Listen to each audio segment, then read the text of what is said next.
Hi అండి. ఈరోజు మనం మటన్ పచ్చడిని సింపుల్‌గా ఎలా చేసుకోవాలో చూద్దాం. ఈ మటన్ పచ్చడి కోసం లేత మటన్‌ని తీసుకొని శుభ్రంగా కడుక్కొని పక్కన పెట్టేసుకోండి. తర్వాత కుక్కర్ తీసుకొని అందులో మటన్‌ని వేసి 1 టేబుల్ స్పూన్ ఉప్పు, అలాగే కొంచెం అల్లం వెల్లుల్లి పేస్ట్, అలాగే కొంచెం పసుపు వేసుకొని, కొంచెం టీ గ్లాస్ వాటర్ వేసుకొని సిమ్‌లో పెట్టి మాత్రమే ఉడికించుకోండి.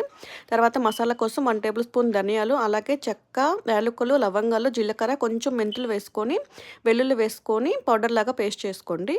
తర్వాత ఉడికించిన మటన్‌లో వాటర్ లేకుండా ఇక్కడ నేను చూపిస్తున్నట్టు డ్రైగా చేసుకొని పక్కన పెట్టేసుకోండి. తర్వాత మటన్ డీప్ ఫ్రై కోసం అరకప్పు ఆయిల్ వేసుకొని కాగాక మనం ఫ్రై చేసుకున్న మటన్‌ని బాగా రెడ్‌గా వచ్చేలాగా ఒక 70% ఫ్రై అయ్యేలాగా ఫ్రై చేసుకోండి.